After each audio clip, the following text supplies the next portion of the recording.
Hello again, YouTube land. It's Steven back, bringing you another video. It's TDM M.O.A.B on Seatown, and there's a fair bit of rushing about, so it's not too shabby. I was thinking today I'll talk a wee bit about lag compensation, because it gets on my nerves sometimes. I mean, don't get me wrong, it affects everybody, right?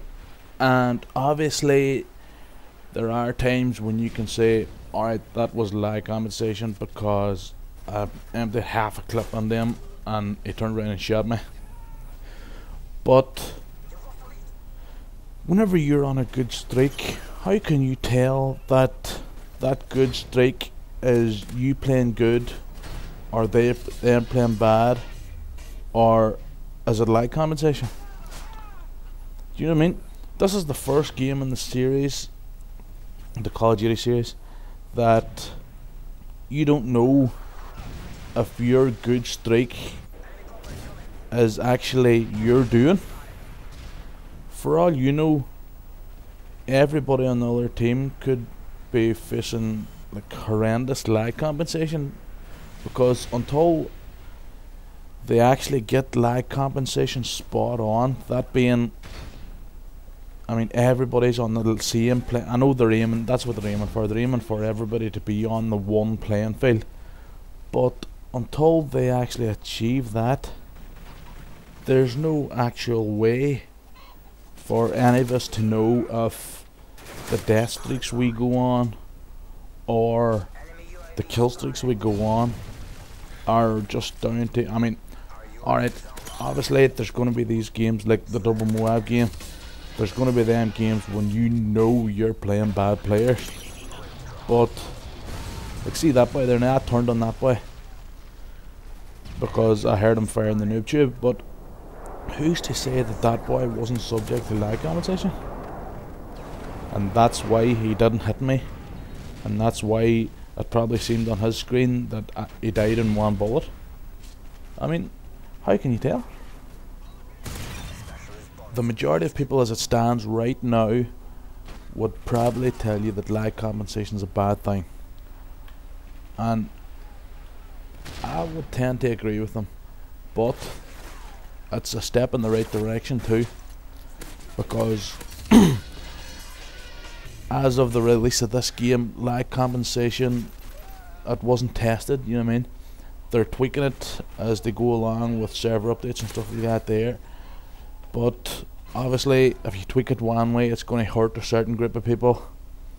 And if you tweak it the other way, it'll hurt a different group of people, because they're never, I would like to think that sometime they're going to get it spot on. But it's like everything else, you know what I mean? You hurt some people, you help other people. It's just the way it is. I think it's a major step in the right direction, because while, I mean, no matter who got host on Modern Warfare 2, you felt like a god. Obviously Modern Warfare 2 had a good system. Whenever you were hosting Modern Warfare 2, they were playing on your console, PlayStation in my case, and it felt like you were a god.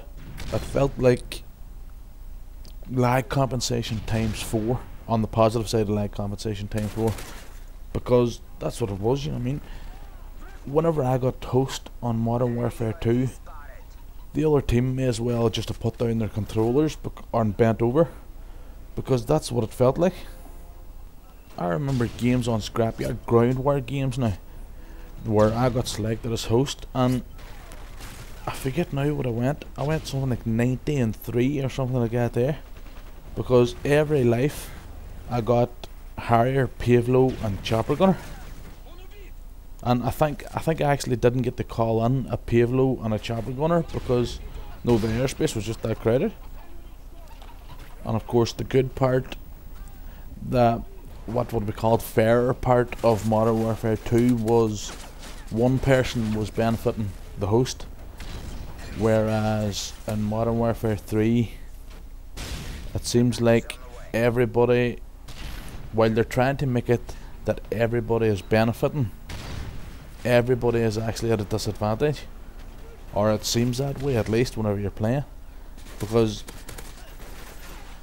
this is where I come back to my point. You don't actually know when it's you that's benefiting from it, because you watch the kill cam and you see that that boy actually put maybe 5 or 6 shots on you, whereas it seemed like, whenever from your point of view playing, it seemed like you were playing against a host, because you seemed to be that fraction of a second behind, because it only seemed to you like he put 1 bullet in you.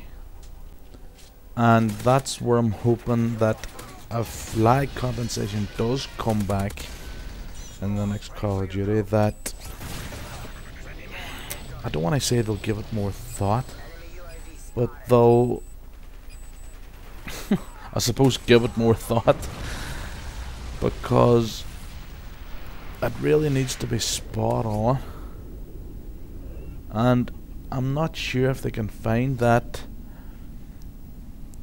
sweet spot that will please everybody. And if they can't find that, then hopefully they'll leave a way that they can take lag compensation out of the game, which I'm not sure Infinity Ward would have done. I mean, I'm no computer programmer, like, know what I mean, but I would imagine that they had to build the system around it, because it was such a radical, you know, and quotation marks, step forward and how hosting and everything works. So I suppose that'll do me for now. I think it'll be Thursday by the time this goes up, so maybe the lazy ass M.O.A.Bs will be a wee bit late this week as well. So I'll see you later.